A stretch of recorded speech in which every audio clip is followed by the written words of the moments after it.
Hi, and welcome to Cat Run Figures. I'm your host, Caitlin, and today we are going to be reviewing Batman the Dark Prince Charming, book 1 of 2. So before we get on into the story, I just wanted to acknowledge the fact that this is the first Americanized comic book that this creator is releasing, and he did not only the story behind it, but all the artwork inside, so good for you. I'm in love with the cover. So, jumping right on into the story. We get to see a little girl is frightened and calling out for her mother. And she hears a sound, hoping it's her. But unfortunately, it's not. It's the Joker. So, continuing on, we get to see earlier on, and we get to see at the Wayne Manor. And Bruce Wayne has had a present sent to him. And this isn't any ordinary present. This is a box that's marked with Joker colors. So, continuing on, we see a Joker heist that is currently on. Batman looking for the Joker, and we see that the Joker was in it for a present for Harley for her birthday. And there's a lot of really great moments between the Joker and the various members of his gang. They're being pursued by Catwoman because, of course, Catwoman wanted the pearl necklace for herself. And then Batman shows up.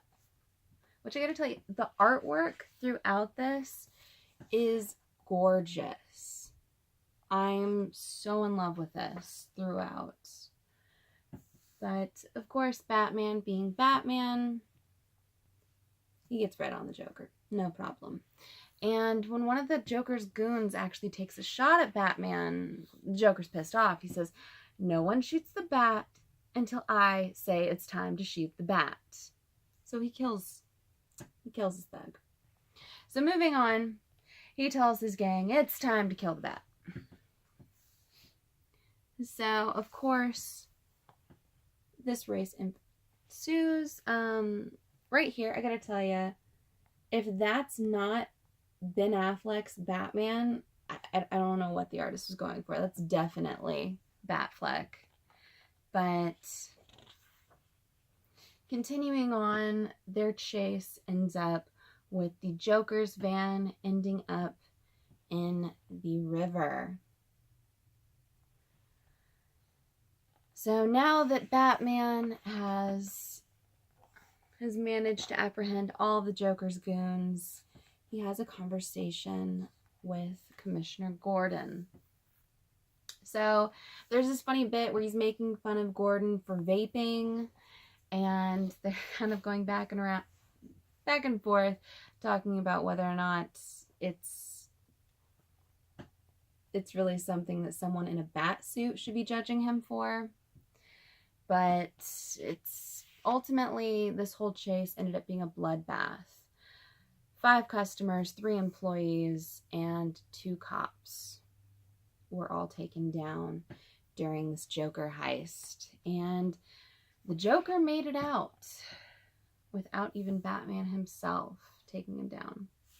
So now the waterlogged Joker makes it back to his hideout, and a number of his goons are setting up for a party. Come to find out, this is Harley's birthday party. So if you don't recall, if you've been living under a rock recently, you won't know that Harley just celebrated her 25th anniversary, so this is her 25th birthday. So, at least in this storyline, Joker actually threw her a party.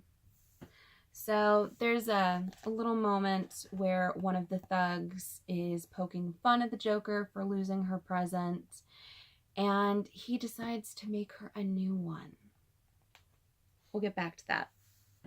But I gotta tell you, in this story, the Joker is much more positive towards Harley, way more affectionate than we've seen him throughout a number of different storylines. And I gotta tell you, I love this stylized version of Harley. I think she is just gorgeous. I mean, there's really nothing bad I can say with this. So, the Joker presents her with her gift, and it's a necklace made of teeth. Very same teeth of the very same thug who insulted Joker earlier. Yeah, you don't insult the Joker, especially not when he needs to have a present for his girl. So she then starts to scream that he doesn't love her. She takes her bat, she breaks up the party, she's screaming, she's crying. She stomps out of the room, stating that that was not a present, that she doesn't matter to him, and just, it's a great little temper tantrum for Harley. So, as she's taking off, the Joker decides that in order to be taken more seriously, in order to not be looked at as a fool, he needs a better gang. And how is the Joker going to get rid of this pathetic gang? Well, he shoots them all down. Of course, yeah, that's what he does.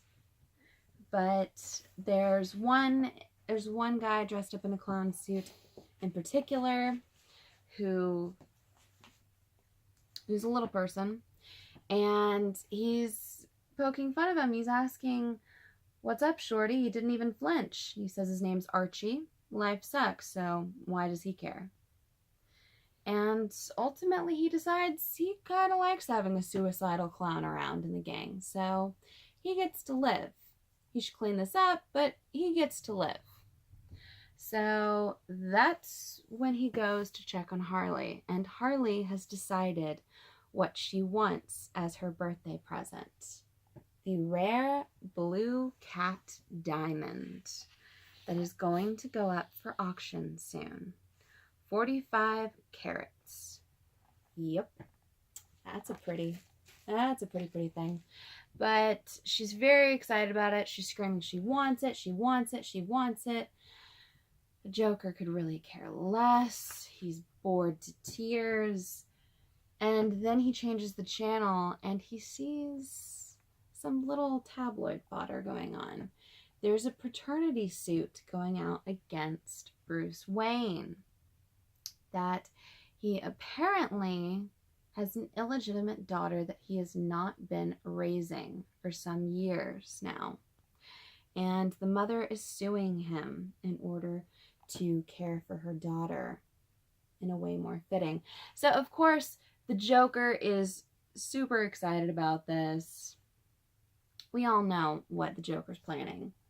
I mean, there's a possible heir to the Wayne fortune. Yeah, he's going to go after the kid. But he said that he's come up with a way to get her her present. So, just gorgeous art throughout. So, continuing on, we get to see the Wayne Manor 3 months earlier. And Mariah Shelley, she's appeared at Wayne Manor with her child in order to speak to Bruce Wayne. So Alfred lets her in, and a slightly disheveled Bruce Wayne walks down the stairs and asks her what he could possibly do for her. She then informs him that they met 9 years ago in a bar when she was a waitress, and he fathered her child, Elena. So, cute kid, right? So, in this, the girl apparently is the illegitimate daughter of Bruce Wayne. Mariah wants to do what she can to do right by her daughter. She's trying to provide for her. She's stating everything that she's given up in order to raise her in a way she seems fit. In this, Bruce gets to see Elena's Batman doll that she herself made. So, clever kid. And he also notices the tread marks on Mariah's arms. So clearly Mariah's been using fairly recently. When Mariah comes right out and asks for $10 million to start before she goes public, that's basically the end of the conversation for Bruce.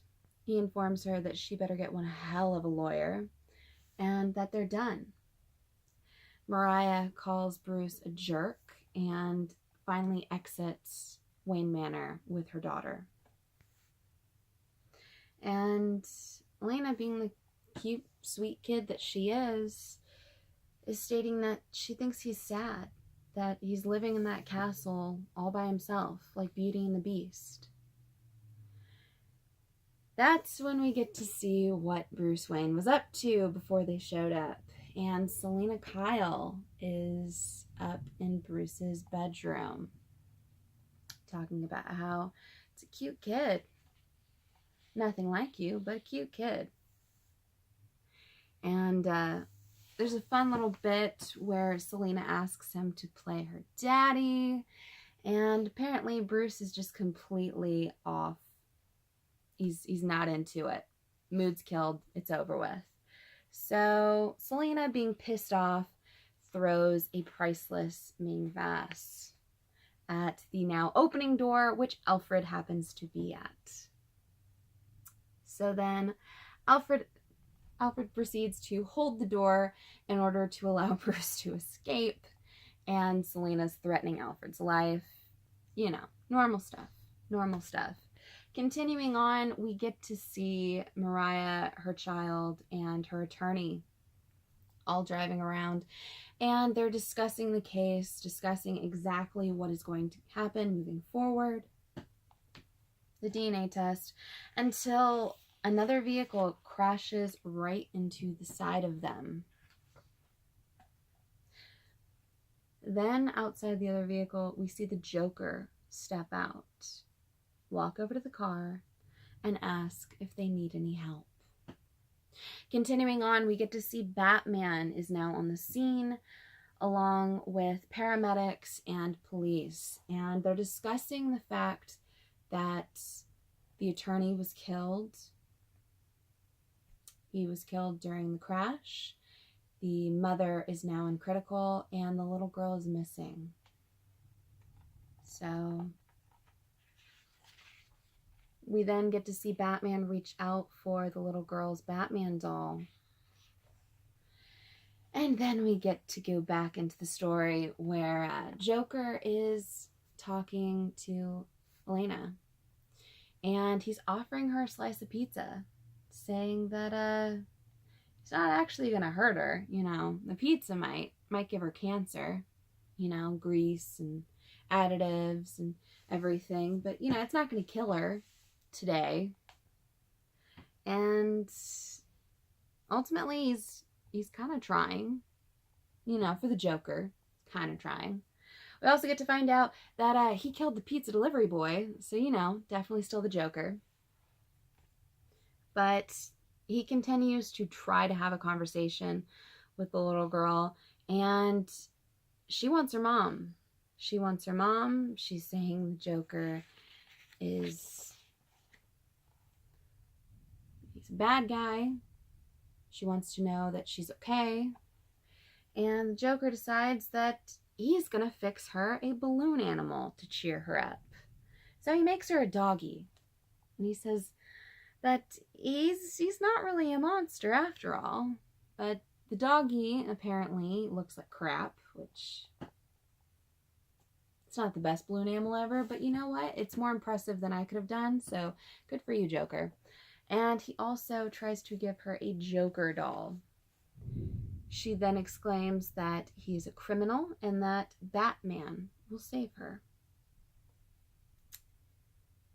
He then says, "Oh, I see. My old friend Bats, your shining knight." And he then exclaims that the Dark Prince Charming is not going to come for this princess. So he locks her back down into the dungeon that he has her in and leaves the Joker wind-up doll playing away. So continuing on into their hideout, Harley's getting a little jealous that the little girl's getting a lot of his attention. And he tells her it's fine. She just reminds me of someone. So back in the Batcave, Bruce and Alfred are running DNA tests on the blood left on the girl's doll. Until Batman sees something. Something that sticks with him. Something that truly bothers him. And now, this hunt for the girl is a little more personal. So we get to see the Batman going through and interrogating a number of the Joker's thugs. He finds the Joker's old hideout, of course, finds the bodies of what's left of the Joker's old crew. He then goes through the underground of Gotham, basically just beating the hell out of anyone and everyone he can in order to try to find the Joker. Until he gets to Killer Croc. Killer Croc is apparently one of the Joker's newest team-ups, and Batman is there to take him down. He wants information, and if anyone could know where the Joker is, he believes it's going to be Killer Croc. So what is he going to offer Killer Croc in return for information? He'll give him the first punch, which, as you can see down here, he definitely takes full advantage of. Apparently, it was priceless. So, continuing on, we get to see the fight that ensues. Of course, Killer Croc is a very large and dominating bad guy, but this is very serious for Bruce Wayne Batman. I gotta tell you, the blood in these fight scenes, it's so amazing. And you can honestly see the aggression there. I'm really in love with the art throughout, so just had to point that out again. But continuing on, we find out that Killer Croc didn't know anything about the Joker. He doesn't know where he's hiding. And ultimately, Batman has to accept that he doesn't even know where to start to look for the Joker, to look for this child. We see Elena, she's drawing with a small little piece of chalk. Where are you? With a little cartoon Batman. And finally, we get to see the Joker as he is gearing up for his close-up. I really love this right here. And I love everything in this image. But he's got his to-do list, things to do. Get the diamond, kill the Batman, and order sushi. Apparently, he's a sushi lover. But he also has his Batman photograph with a big Joker kiss on it, and a Harley Quinn signed photo. Love you, Puddin'. So I gotta tell you, I love the hell out of this. I would definitely suggest picking it up if you haven't already. I cannot wait to read the second book. Probably my biggest disappointment with this is the fact that the second book is not coming out for several months. So definitely pick this up if you haven't already. $12.99, not a bad price point, especially for a hardback. But love the art throughout, love the story. Cannot wait to see the full resolution for it. So as always, guys, give me a like if you like this video, comment below and tell me whether or not you picked up Batman the Dark Prince Charming, whether or not you liked it as much as I did. Subscribe to my channel for more comic book content, or check out any of the older videos I have up for offer here on Cat Run Figures. And until next time, I'm your host, Caitlin. Bye.